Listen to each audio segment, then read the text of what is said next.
Have you ever, watched one of those social experiments and thought, like, what would I do? Oh, absolutely. Like those hidden camera ones or those psychological studies Yeah. where they, like, push people's boundaries? It's natural human curiosity, right? We want to think we would act heroically and make the right choice. Right.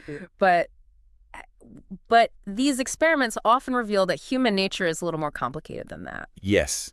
And that's exactly what we are diving into today. Okay. We've got these two German films, All right. The Wave from 2008 Yeah. and The Experiment from 2001. Okay. And get this, both of them Okay. are based on real-life events, Oh, wow. which I think just adds this extra layer of like, Totally. yo, man, what would I do? Yeah. Like, could I resist Right. the pressure? Yeah. And what's so fascinating is that both of these films, even though they have different settings, Right. they touch on similar themes. The herd effect, how easy it is for us to be manipulated, Yeah. and how normal people, seemingly normal people, can be drawn into this extreme behavior when they're part of a group. It's kind of unsettling, isn't it? Absolutely. It makes you think about like all those times when you maybe gone along with a crowd. Oh, yeah. Even if it felt a little bit off. Yeah, I think these films really do hold a mirror up to us and show us that we are all capable of conformity, Right. even when it can lead to these really harmful consequences. And we're also going to touch a little bit on the Stanford prison experiment. Right. Which kind of That was a landmark study. a landmark study that influenced one of the films. Yeah. Yeah. For sure. So that's going to be interesting too. Definitely. So let's start with The Wave. Okay. It's set in a modern German high school. Okay. And it's about this teacher who is trying to demonstrate to his students the dangers of autocracy. Yeah.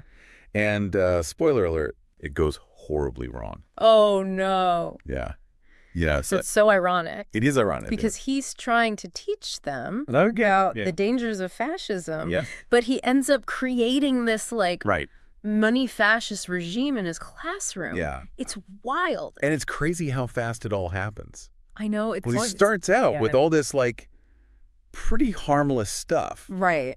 Just like formal address in the classroom. Like respect and order. Like Yeah. simple. Yeah, and they start wearing uniforms. Oh, yeah. They have a special salute. Uniforms are powerful. Things that could Yeah.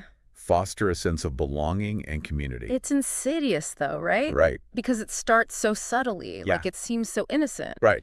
But then very quickly, it can turn into something that is Yes. controlling and manipulative. Right. It's Yeah, so like at first you're thinking, okay, like school uniforms, right. Like it's building community. just for unity. Yeah, but then it's like, wait a minute. But then it's like, they're all the same. Yeah, and the students are like all in on it. Totally. Like they come up with this name, The Wave. Yeah. They design a logo. It's like branding. Yeah, they have their own special greeting. Oh. And it's like, It's powerful, though, because it really does guys. create that group identity. yeah, But then it also isolates them from anyone right. who is not a part of the group. That's when things take a turn, right? Yeah, it gets really dark. Yeah. Like their behavior toward people outside the group Yeah. becomes increasingly aggressive. Yeah. It's like a perfect example of how, It's groupthink. yeah, Like it just takes over and how fast it happens. so fast. Yeah. Like you said, it spirals out of control. And this is where I think it's really important to bring up this concept of Overton's window. Okay. Have you ever heard of that? I have, yeah. Okay, so for our listeners who haven't, Yeah. it basically describes like, The range of ideas yeah, that are acceptable to talk about. right, in public discourse. Yeah, in public. At any given time. It's like this window Yeah. that can shift Yeah. to include some ideas and exclude others. Right. So things that were once unthinkable Yeah. can become normalized Right. if that window shifts enough. Yeah, and that's exactly what we see happening in The Wave. Totally. Like ideas that the students were like, no way at first. Right. They totally become acceptable and even like desirable. As the group dynamics intensify. Yeah, as the group dynamics intensify. It's scary. Yeah, It makes you think, like, could this happen right. in your own life? In your own circles, right? Yeah, like in your family, Yeah, your workplace. your workplace. Like, could something that seems extreme right now Yeah. become like the norm? Totally. If that Overton window shifts, If enough people start talking about it yeah, and it becomes... that's something to think about, right? It is. Makes you realize how important it is to like Yeah. be aware of how Yeah. these things are shifting Yeah. and to think critically about what we are reading and watching and listening to. For yourself. Yeah, and to be wary of groupthink. Yeah. Because it can lead to, the normalization of some pretty harmful ideas. Absolutely. And, this film, it really drives home that point. Yeah. With its tragic ending. Yeah. The experiment gets totally out of control. Yeah. There's violence. Yeah. And a student ends up taking their own life. It's a stark reminder that these things have... There are real-world consequences. To this kind of thinking. Yeah. To unbridled groupthink. And unchecked authority. Right. So we've got this story about these high schoolers. Right. But you might be thinking, okay, those are teenagers. What about adults? Right. Well, buckle up, because our next film, The Experiment, tackles these same themes. Right. But in a totally different setting. And as we mentioned, this film takes its inspiration from a real-life event. Oh, yeah. The Stanford Prison Experiment? Yeah. Okay. I think most people have at least heard of it. Right. But for those who haven't, can you give us a quick rundown? Totally. So the Stanford Prison Experiment was this psychological study done at Stanford University back in 1971. Right. And the researchers, they basically created a mock prison in the basement of their psychology building. Really? Yeah. And they randomly assigned participants to be either guards or prisoners. So these are just ordinary people? Ordinary people. No history of violence or anything? Just regular folks. And they wanted to study the effects of power and authority on identity in a controlled setting. Interesting. But what they discovered was way more disturbing I bet. than they ever could have imagined. So how does this film, The Experiment, bring this to life? I think the film does a really good job of recreating the intensity and claustrophobia of that experiment. Right. You really see that controlled setting. Okay. How the guards start to become brutal. Yeah. And the toll that it takes on the prisoners. Wow. And it's very raw and realistic. Must have been intense to watch. It is intense, especially knowing that it was based on something that actually happened. Yeah. And what's really striking is that just in the real experiment, the film's version falls apart. Oh, wow. Into chaos and violence within days. Days? Yeah, less than a week. That's crazy. It just shows how quickly things can change and how these seemingly normal people can just fall into these roles. And do things that they never thought they would. Never would have imagined that they were capable of. Yeah. So both of these films, The Wave and The Experiment. Very different setups. Very different setups. But they're both exploring this idea of how easily our behavior can be influenced by the group. Yeah, by the groups we're a part of. Yeah, it's making me think about all those times when I've just gone along with the crowd, even if I didn't really agree. Right.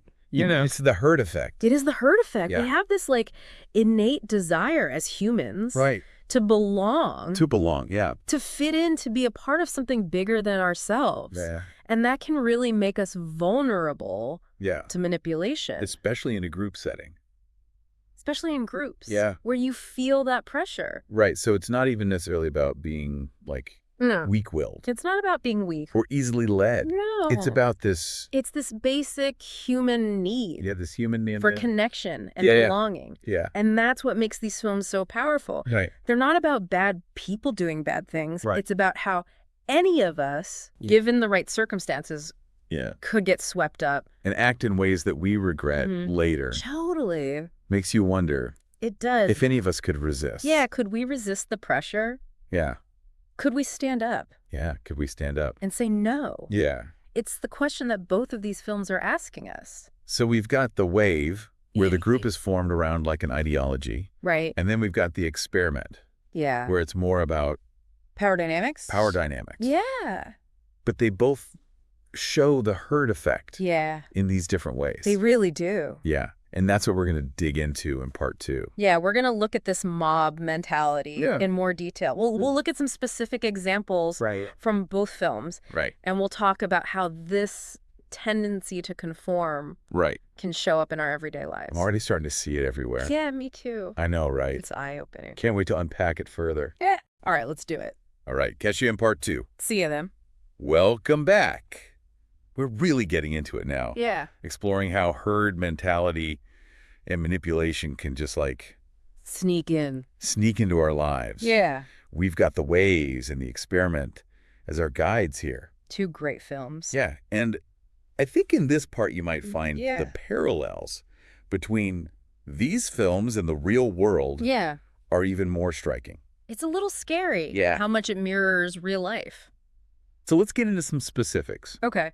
In The Wave, the teacher, Rainer Wenger. Right.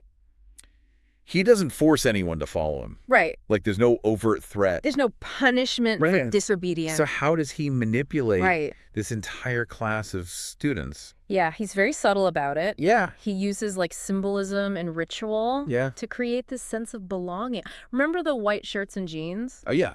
Everyone starts wearing the same thing, creates uniformity.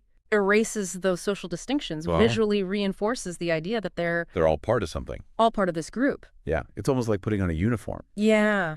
Like you're stepping into a new role. It changes your identity. Right, and that salute. Oh, yeah. That quick, sharp gesture. The wave salute.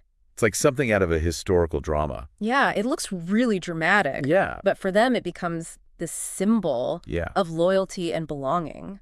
Right, so these seemingly insignificant actions, they lay the groundwork Totally. for a much deeper psychological shift. Yeah. And I think a key part of that is this. The us versus them mentality, where it's like you're either in the group or you're not. Yeah. And if you're not, then you're the enemy. You're the outsider. And let's not forget the name. Oh, yeah. The Wave. The Wave. Powerful name. Such a strong image. Unstoppable, like a force of nature. Yeah. Once you're part of it, you're just swept along. You can't escape. Yeah. It's going to take you where it wants to go. Then Wenger, the teacher. Yeah. He uses language in a very specific way. Oh, yeah. To reinforce this whole group identity. He talks about the weakness of the individual. Right. And the strength of the collective. Yeah. He's appealing to their desire to be a part of something. He's playing on their need to belong. Yeah. Classic propaganda technique. Right. Just keep repeating that message. Even if it's not. Even if it's not true. Yeah. Eventually it starts to sound like it is. It's like brainwashing. It is. But it's so subtle. It's insidious. That they don't even realize. They don't even know it's happening. Yeah. So The Wave gives us a look at manipulation through ideology or group identity. Right. Now, The Experiment. Yeah. It also deals with a group. Yes. But it takes a different approach. Totally different. Yeah. And The Experiment, the manipulation. Yeah. It's not really about ideology. Yeah. It's about power dynamic. Power dynamic. The raw dynamics of power. Right. In a controlled environment. It's a prison. Yeah. A simulated prison. So it's not about convincing people to believe in something. It's not about beliefs. It's about what happens. It's about what happens when you give some people power over others. And we see the guards in this film. Yeah. And again, they're ordinary people. Ordinary people. Just like you and me. They fall into these roles so quickly. It's shocking. They become enforcers. Yeah, they're using humiliation. Yeah. Intimidation. They resort to violence. Yeah, and it escalates so quickly. It's really scary. Within days, they're going way beyond. Yeah, like way beyond. What you would expect. Like you said, it's almost like the situation brings out this darkness. It's like the power corrupts. Right. And absolute power corrupts. Absolutely. And the prisoners. Oh, yeah. They're not just passive victims. No, they start exhibiting some strange behaviors, too. They become submissive, withdrawn. They turn on each other. Yeah, and that just shows how toxic this whole environment is. Like it distorts everybody's behavior. It strips away their individuality. It reduces them to their roles. Yeah, and it just highlights how fragile it really does. Our sense of self can be in these situations. When you're caught in those power dynamics. Could this happen anywhere? I think it can. Obviously, we're not all... Not everyone's going to be in a prison. Going to end up in a prison. Right. But these power dynamics... They're everywhere. This us versus them. You see it in workplaces. Yeah. Social groups, online communities. Anywhere where there's like a hierarchy. Yeah. And a struggle for power. You got it. So what we're seeing in these films... Yeah. It's not just a fictional story. It's human nature. It's human nature. Playing out. On a larger scale. That's why it's so important to be aware of it. Yeah. Once you see it. You can't unsee it. You can't unsee it. Yeah, you start to see it everywhere. You know, I was reading through the source material. Yeah. And I found this idea that these dynamics of manipulation and herd mentality, they can actually have like spiritual implications. It's interesting. I know. That is interesting. At first I was like, whoa, that's a big jump. Yeah. But then I started thinking about it more and more. Yeah. And it kind of makes sense. I think so too. You know, the source is suggesting that when we surrender our individuality and blindly follow the crowd, we give away our power. We give away our power. Our agency to make choices. Yeah, based on our own values. Based on our own conscience. Right, like we lose a part of ourselves. You lose yourself. In the process. Yeah, you become part of the mass. And this loss of self, it has this ripple effect. It does. That goes way beyond. It goes way beyond you. Our own well-being. Impacts the whole world. Yeah, because when we're operating from this place of fear, conformity, blind obedience, we're contributing to creating a world that is less just. Yeah, less compassionate. Less human. Yeah, it's not just about me and my choices. No. It's about how my choices impact everyone else. Yeah. So it sounds like what we need is to become more conscious. Of our choices. Recognize when we're acting from like a place of authenticity. Yes. Versus when we're just... Versus when you're just going with the flow. Going with the flow. You need that inner compass to guide you. All right. So we've identified the problem. Yeah. We've seen how it plays out. In the films. In these films, in the real world. Right. So now what do we do about it? Yeah, that's the big question. How do we resist this manipulation? How do we strengthen our sense of self? How do we build up those defenses? That's what we're going to explore. All right. In part 3. Can't wait. We're going to get really practical and empowering. Stay tuned, everybody. We'll see you there. All right, so here we are. Part 3. The final part of our deep dive into herd mentality and manipulation. Big topic. It is a big topic. We've seen how these dynamics play out in The Wave and The Experiment. Yeah, those films really... Powerful reminders of how easy it is to just get swept up in the crowd, even when you know better. You know better. It's crazy. So we've unpacked like the psychology behind this phenomenon. We've explored some real-world examples. Real-world examples. And we even touched a little bit on the... Spiritual implications.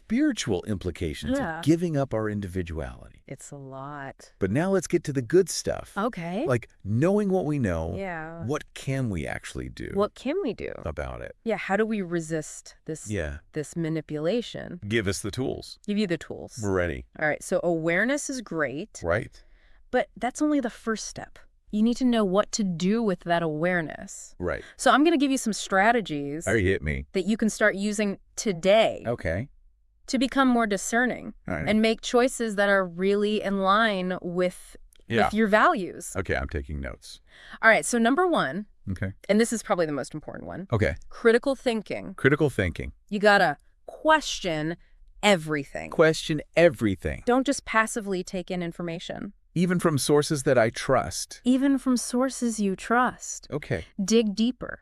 Analyze the message. Okay. Look for evidence. Evidence to support. To support or to refute what's being said. So it's about becoming like my own fact checker. Be your own fact checker. Yeah. Be your own BS detector. Right. Don't just take things at face value. Even if everyone else is. Even if everyone else is buying it. Okay. This is so important today. Right. Because we're just bombarded with information. From everywhere. From everywhere. All the time. All the time. Yeah. So you got to learn to recognize those logical fallacies, those little manipulation tactics, and be wary of information that just confirms what you already believe. My bias. Your biases. Yeah. We all have them. We do. But they can make us easy targets. Right. If we're not careful. So step back, take a breath. Take a breath.